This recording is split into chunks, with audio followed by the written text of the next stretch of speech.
কোনো রাজনৈতিক দল বলছেন শহীদের রক্তকে টেনে নিয়ে আসছেন, যেন শহীদের রক্তের কোনো অমর্যাদা কর কোনো বিষয় যেন না হয় নির্বাচন নিয়ে।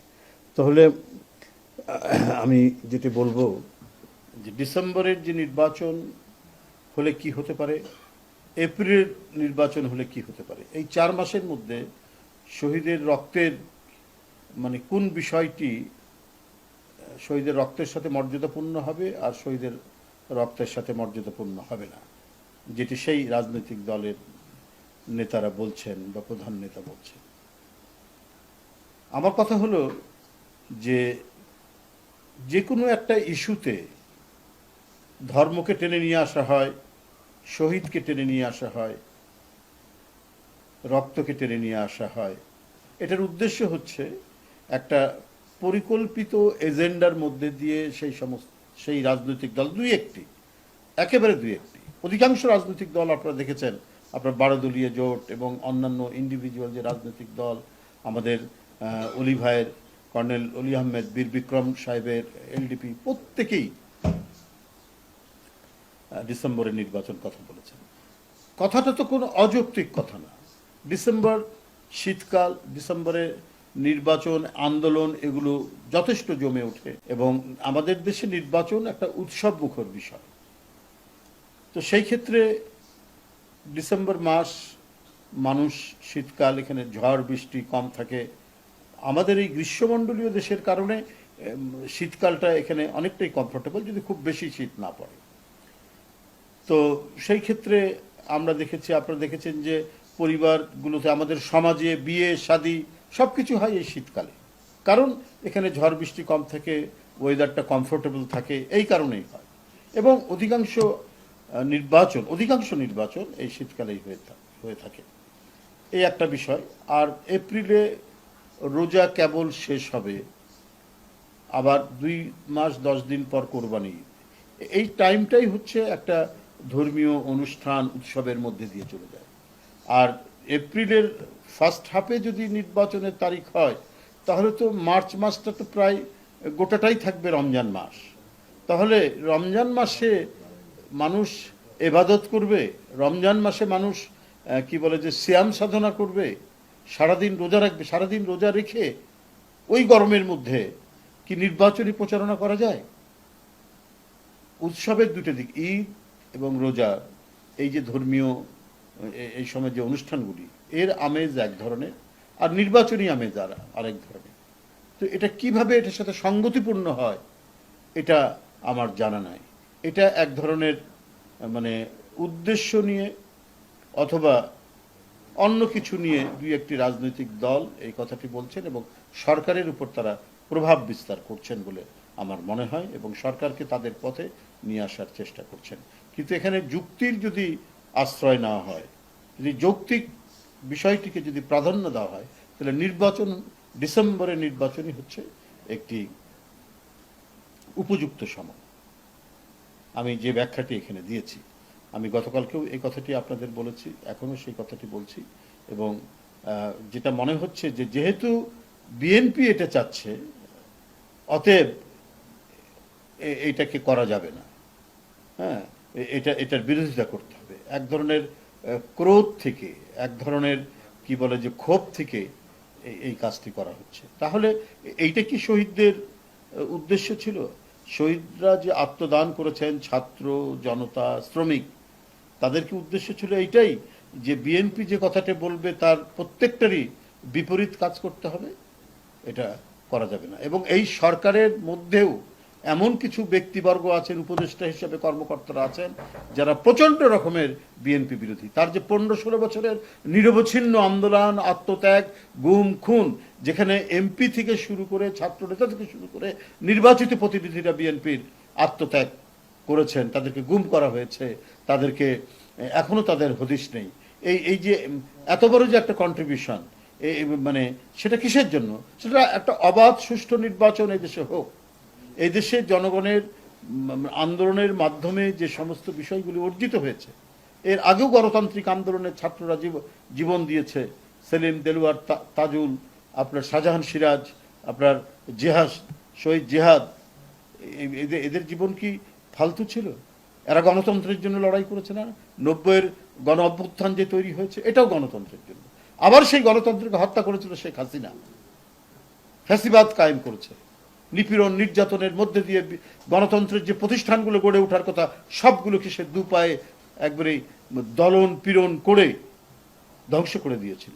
সেখান থেকে নিরবচ্ছিন্ন আন্দোলন আমরা করেছি দেশনেত্রী বেগম খালেদা জিয়ার নেতৃত্বে, আমরা করেছি বিএনপির ভারপ্রাপ্ত চেয়ারম্যান তারেক রহমানের নেতৃত্বে। তো সেটার মূল্য নাই, সেটাতে আপনার রক্ত ঝরেনি। আমরা অত্যন্ত মানে শ্রদ্ধার সাথে তাদের যে আত্মত্যাগ, বিশেষ করে জুলাই আগস্টে, সেটাকেও আমরা শ্রদ্ধার সাথে মেনে নিয়েছি। আমাদের সেই আন্দোলনের ধারাবাহিকতার একটা কালমিনেশনে উঠেছে যে জুলাই আগস্টের কি বলে যে আন্দোলন। তো 15-16 বছরের আন্দোলন এবং জুলাই আগস্টের আন্দোলন তো বিচ্ছিন্ন কোনো বিষয় না, একই সূত্রে গাঁথা। যে আমরা গণতন্ত্র চাই, আমরা অবাধ সুষ্ঠু নির্বাচন চাই, আমরা একদলীয় একমান্ত্রিক কর্তৃত্ববাদী ফ্যাসিবাদের শাসনের অবসান চাই, আমরা প্রত্যেকটা নাগরিকের তার যে অধিকার, সে অধিকার নিশ্চিত হয় আমরা করব। আমরা আমাদের ভোট দিতে গিয়ে কোনো গুন্ডা পান্ডা আমাদেরকে প্রতিহত করবে না। আমরা সেই ধরনের একটি নির্বাচনী পরিবেশ চাই। এখানে দিনের ভোট রাত্রে হবে না, এখানে ভোট কেন্দ্রগুলোতে গরু ছাগল ঘুরে বেড়াবে না। এটাই তো হচ্ছে আমাদের চাওয়া। এই কারণে প্রত্যেকটি আন্দোলন, যখন ছাত্র জনতার আন্দোলনও তীব্র, সেখানেও বিএনপি অত্যন্ত সক্রিয়ভাবে সেখানে অংশগ্রহণ করেছে। আপনার সেখানে ছাত্র দলের ছেলেরা জীবন দেয়নি, সেখানে বিএনপির পরিবারের ছেলেরা জীবন দেয়নি। আপনার চট্টগ্রাম যে ওসমান গনি, সে ছাত্র দলের নেতা ছিল না? আপনার আমি একবার নাম ধরে বলে দিতে পারবো যে সমস্ত মুগ্ধর পরিবার, তার বাবা সে ছাত্র দলের নেতা ছিল।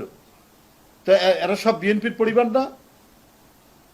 আজকে সস্তা একটা কি বলে যে করা, মানুষকে বিভ্রান্ত করার জন্য বলে দিলেন শহীদের রক্ত অমর্যাদা হয়, সেই ধরনের কাজ করা যাবে না। তাহলে আপনারা শেখ হাসিনার সাথে নির্বাচনে 86 সালে গেলেন কি করে? যে গণতান্ত্রিক আন্দোলন উপর ভিত্তি করে আপনার 90-এর যে সরকার হলো, সেই সরকারের বিরুদ্ধে আওয়ামী লীগের সাথে শেখ হাসিনার সাথে আপনারা নির্বাচনে গিয়েছিলেন কি করে? সেটাও তো আজকে মানুষের জিজ্ঞাসা এখনো পর্যন্ত রয়ে গেছে। আর কথায় কথায় ধর্মকে যুক্ত করে দেবেন, এগুলোও কিন্তু মানুষ পায়। আমি সবচেয়ে বড় হচ্ছে 71 সালে এত লক্ষ লক্ষ মানুষের জীবন চলে গেল, সেখানে আপনারা তাদের সাথে আপনারা কি করে বিট্রে করলেন, বেইমানি করলেন? তো এগুলো কিন্তু মানুষ জানে, এটা ইতিহাসের অংশ, জাজ্জল্যমান অংশ। আজকে অন্তর্বর্তীকালীন সরকার, আমি এখনো বলছি যে এই সরকার বিতর্কিত হবে না যদি জনগণের সেন্টিমেন্টটা তারা ধারণ করে। প্রকৃত সেন্টিমেন্ট যদি তারা ধারণ করে, তাহলে বিতর্কিত তারা হবেন না এবং মানুষ তাদের উপর আস্থা রাখতে চায়। ডক্টর মোহাম্মদ ইউনূস সাহেবের উপর আস্থা রাখতে চায়, কিন্তু তিনি কোনো দিকে হেলে পড়লে তখন সাধারণ মানুষের আস্থাটা আস্তে আস্তে চলে যাবে এবং যে তিমিরে ছিল গণতন্ত্র, সেই তিমিরেই থেকে যাবে গণতন্ত্র। যদি কোনো দিকে হেলে পড়ে এবং কাউকে, কোনো রাজনৈতিক দলকে সংগঠিত করা, তাদেরকে বিশেষ সুবিধা দেওয়ার জন্য যদি সময় ক্ষেপণের উদ্দেশ্য হয়ে থাকে, তাহলে সরকার বিতর্কিত হবে। আমার মনে হয় ওই ধরনের বিতর্কিত পথ অন্তর্বর্তীকালীন সরকার নেবে না, কারণ এই সরকারের তো এখনো অনেক কিছু করার বাকি আছে এবং অনেক কিছু করার ছিল এই সময়ের মধ্যে। সময় তো কম গেল না, 10 মাস 11 মাস হয়ে গেল, অনেক তো ছিল। আমি যে সবকিছুই যে খারাপ হয়ে গেছে, ব্যর্থ, সেটা বলবো না। কিছু কিছু ভালো কাজ আছে, আমি এটা অস্বীকার করব না, কিন্তু আরো বেশি ভালো কাজ করার প্রয়োজন ছিল। এই যে কোরবানি ঈদ হয়ে গেল, এই কোরবানি ঈদের মধ্যে মানুষ কি খুব সুখে শান্তিতে ঈদ করতে পেরেছে? চাঁদাবাজির দৌরাত্ম্য ছিল না।